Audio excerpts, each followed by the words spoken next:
আজকেই ঈদ আর আজকেই কলকাতার বুকে তৈরি হলো এক নতুন ইতিহাস। রেড রোডের বদলে এই প্রথমবার ঈদের প্রধান জামাত বসলো ব্রিগেড প্যারেড গ্রাউন্ডে। নামাজ শেষ, কিন্তু উৎসবের আমেজ এখনো ভরপুর। সরকারের এই নতুন ব্যবস্থাপনায় দারুণ খুশি মুসলমান সমাজ। খোদ খিলাফত কমিটি বলেছে, পুলিশ প্রশাসনের সহযোগিতায় নামাজ চমৎকার হয়েছে। স্থান বদল নিয়ে অযথা বিতর্ক বন্ধ হোক। সরকার বদলের পর কলকাতার এই ঐতিহাসিক পরিবর্তনের ইনসাইড স্টোরিটা ঠিক কি, আসুন খোলসা করে জানা যাক। নমস্কার, আপনারা দেখছেন টাইমস নাও খবর, আমি সৌগত। পরিবর্তিত রাজনৈতিক পরিস্থিতিতে নবান্ন যখন নির্দেশ দিয়েছিল যে শহরের যানজট ও জনদুর্ভোগ এড়াতে এবার মূল রাস্তা আটকে কোনো নামাজ হবে না, তখন অনেকেই ভেবেছিলেন জল হয়তো অনেক দূর পর্যন্ত গড়াতে পারে। কিন্তু আজ সকালে ঈদের সময়ে কলকাতা যে সম্প্রীতি, শৃঙ্খলা আর পরম সহিষ্ণুতার নজির দেখালো, তা এক কথায় অভূতপূর্ব। বছরের পর বছর ধরে চলা রেড রোডের ঐতিহ্যকে পেছনে ফেলে আজ লাখ লাখ মানুষ সুশৃঙ্খলভাবে নামাজ পড়লেন ব্রিগেডের খোলা ময়দানে।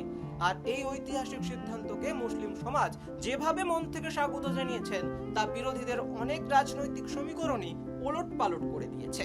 আসুন একদম সরাসরি এবং সহজ ভাষায় দেখে নেওয়া যাক আজ ব্রিগেড থেকে ঠিক কি বার্তা উঠে এলো। খবরের ভেতরের খবরটা কি? নামাজ শেষ হওয়ার পরেই কলকাতা ব্রিগেড ময়দান থেকে সংবাদ মাধ্যমের মুখোমুখি হয়ে রাজ্য সরকারের ব্যবস্থাপনার সম্পূর্ণ সন্তোষ প্রকাশ করেছেন কলকাতার খিলাফত কমিটির অন্যতম প্রধান তথা কসবাকার বিধায়ক জাভেদ আহমেদ খান। তিনি অত্যন্ত স্পষ্ট এবং কড়া ভাষায় জানিয়েছেন, কলকাতা পুলিশ এবং জেলা প্রশাসনের দুর্দান্ত সহযোগিতায় অত্যন্ত শান্তিপূর্ণভাবে এবারের নামাজ সম্পূর্ণ হয়েছে। মুসলিম সম্প্রদায়ের সাধারণ মানুষের সরকারের এই বিকল্প উদ্যোগকে শুধু মেনে নেননি, বরং মন থেকে স্বাগত জানিয়েছেন। রাজনীতিতে যারা এই ভেন্যু বদল নিয়ে জল ঘোলা করার চেষ্টা করছিলেন, তাদের উদ্দেশ্যে জাভেদ খানের বার্তা অত্যন্ত তাৎপর্যপূর্ণ। তিনি বলেন, বছরে মাত্র দুদিনের নামাজ নিয়ে অযথা কোনো রাজনৈতিক বিতর্ক হওয়া উচিত নয়। ইসলামের নিয়মানুবর্তিতার স্থান সবার উপরে। আর এই অকাট্য যুক্তি, নামাজ যেখানে পড়া হোক না কেন, আল্লাহর দরবারে সেই স্থানকে সমানভাবে সম্মান করা হয়। রাস্তা আটকে সাধারণ মানুষের ভোগান্তি বাড়াতে যে মানুষরা যারা চেয়েছিল যে যাতে ভোগান্তি বাড়ে, কিন্তু তার তুলনায় ব্রিগেডের মতো প্রশস্ত ও নিরাপদ স্থানে নামাজ পড়াটা যে কত বড় স্বস্তির, তা আজ প্রমাণ হয়ে গেল। গ্রাউন্ড জিরোর বাস্তবতা আজকে আমাদের বুঝতেই হবে। কলকাতার ট্রাফিক পুলিশ এবং প্রশাসনের জন্য এটা একটা মস্ত বড় পরীক্ষা ছিল, কারণ অন্যান্য বছরগুলো রেড রোড বন্ধ থাকার কারণে উৎসবের দিনেও শহরের একটা বড় অংশে যে ট্রাফিক জ্যাম তৈরি হতো, আজ কিন্তু কলকাতার খিলাফত কমিটি আগাম সচেতনতা জানানো এবং সুশৃঙ্খল পার্কিং ব্যবস্থার কারণে সেই চেনা ভোগান্তি কোথাও দেখা যায়নি। খোলা ময়দানে নামাজ হওয়ায় একদিকে যেমন ধর্মপ্রাণ মানুষের অনেক জায়গা পেয়েছেন তারা, কিন্তু তার সাথে সাথেও তারা অনেক সুবিধাও পেয়েছেন। যেমন ধরুন, বৃষ্টির আশঙ্কা থাকলেও মাথায় তারা পেয়েছিলেন ছাদ বা মঞ্চের সুগঠিত সুবিধা। তেমনি অন্যদিকে শহরের বাকি সাধারণ মানুষ ঈদের দিনে মসৃণ ট্রাফিকের সুবিধা উপভোগ করেছেন। অর্থাৎ এক সিদ্ধান্তে উসুল দুই পক্ষেরই পাওনা। আজকের এই নতুন সরকার বেশ কয়েকদিনের মধ্যেই মাথায় একটা জিনিস স্পষ্ট বার্তা দিয়ে গেল, কড়া নিয়ম এবং সুশাসন যদি সঠিক উদ্দেশ্যে প্রয়োগ করা হয় আর সমাজের সব স্তরের মানুষ যদি ইতিবাচকভাবে সাড়া দেন, তবে যে কোনো বড় পরিবর্তনই যে কতটা সুন্দর হতে পারে। আজকের কলকাতা তার শ্রেষ্ঠ উদাহরণ। রাস্তা আটকে নামাজ বন্ধের এই প্রশাসনের নির্দেশিকাকে যেভাবে মুসলমান সমাজ নিজেদের কাঁধে তুলে নিয়ে সফল করলো, তা সত্যিই প্রশংসনীয়। আপনার কি মনে হয়, রেড রোডের বদলে ব্রিগেডের নামাজ হওয়া এই ঐতিহাসিক পরিবর্তন কি আগামী দিনে বাংলার সামাজিক সদ্ভাবকে আরো মজবুত করলো না? কমেন্টে আপনার মূল্যবান মতবাদ জানান। আজ এই পর্যন্তই। সবাইকে ঈদের অনেক শুভেচ্ছা। ভালো থাকবেন, দেখতে থাকুন টাইমস নাও খবর। बहुत अच्छा लगा और खुशी है कि क्या नाम है, सरकार ने बहुत कोऑपरेट किया हम लोगों के साथ। आज सरकार कोऑपरेट नहीं करती तो नहीं होता। यहाँ पर देखिए, पुलिस का अरेंजमेंट बहुत अच्छा था, आर्मी वालों ने परमिशन दिया। यहाँ पर क्या नाम है, आज नमाज में काफ़ी भीड़ थी और इतनी गर्मी होने के बाद भी नमाज तो आधा घंटे ही का होता है, लेकिन इसमें क्यों आपत्ति हुई मुझे नहीं पता। लेकिन ये एक बात कहूंगा कि हम लोग कहीं भी नमाज पढ़ते वो मेरा जगह नहीं हो जाता है। जगह तो जिसका है उसी का रहेगा। हम नमाज पढ़ के उसको और क्या नाम है पवित्र कर देते हैं, पाक कर देते हैं इस जगह को। और सभी हम लोग के लिए अच्छा है। सभी कलकत्ता में है, बाजू में रेड रोड, बाजू में ब्रिगेड, फिर उसके बाद बोलेंगे अगर और दूसरी तरफ चले जाओ उधर चले जाएंगे हम लोग। नमाज पढ़ना है, साल में 2 दिन है, आधा। बहुत अच्छा लगा और खुशी है कि क्या नाम है सरकार ने बहुत कोऑपरेट किया हम लोगों के साथ। आज सरकार कोऑपरेट नहीं करती तो नहीं होता यहाँ पर। देखिए पुलिस का अरेंजमेंट बहुत अच्छा था, आर्मी वालों ने परमिशन दिया।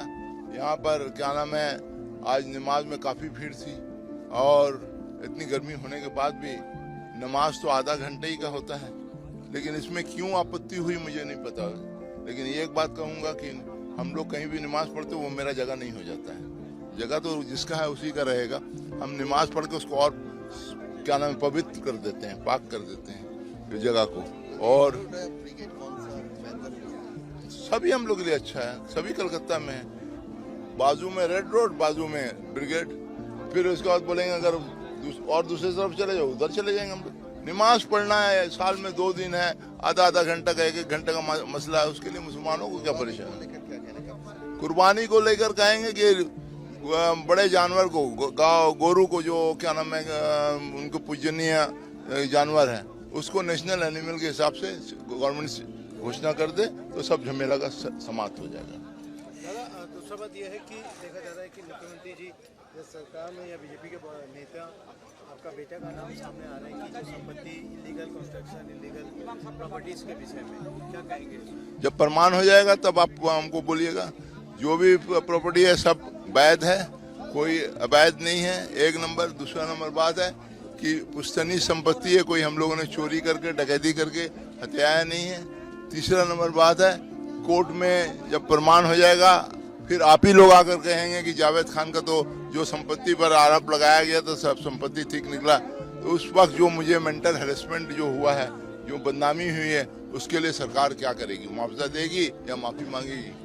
के लिए कोई सलाह है मुख्यमंत्री को हम अभिनंदन जानते हैं, ईद की अभिनंदन जनाते हैं। ईद मुबारक हो उनको भी। और आने वाले दिनों में वो और कामयाब और अच्छे मुख्यमंत्री साबित होने की कोशिश करें। आखिरी सवाल ये है कि जो डिटेंशन कैंप होल्डिंग सेंटर जो बनाया जा रहा है इंग्लिश बाजार में, मालदा में सेटअप किया गया है, दिल्ली में भी है, वो किस रूप से देखते हैं? क्या वो मतलब सरकार की स्टेप को? देखिए जो लोग बांग्लादेशी होंगे, रोहिंगा, उनको डर होगा। हम लोग ना बांग्लादेशी हैं ना रोहिंगा हैं, हमको डर किस बात की है? और सरकार जो है अगर कोई डिटेंशन कैंप बनाती है तो आइन के मुताबिक ही बनाई होगी। और डिटेंशन कैंप जो वहाँ जो लोगों को अगर डिटेक्ट करके वहाँ रखा जाएगा, उनके पास कागज पत्तर नहीं होगा तो भी रखेंगे। लेकिन हम ये जरूर कहेंगे कि जो जिनके खिलाफ भी इंक्वायरी हो ठीक तरीके से हो। ऐसा नहीं हो कि कोई क्या नाम है गलत आदमी को जो भारतीय हैं उसको दंड देने के लिए या दुश्मनी निभाने के लिए डिटेंशन कैंप में कोई भर दे, ये ठीक नहीं होगा। पार्टी ऑफिस में भी तो केएमसी का नोटिस हम प्रमाण करेंगे कि मेरा वैध है अवैध नहीं है। केएमसी तो मेरा घर में भी नोटिस लगा दिया, तो घर में भी नोटिस लगा दिया। जो सैंक्शन बिल्डिंग है, तो अब केएमसी का अपना या सरकार का अपना मंशा है कि जावेद खान जो है उसके पास अवैध है तो उसको प्रमाण करना होगा। प्रमाण कर देंगे हम।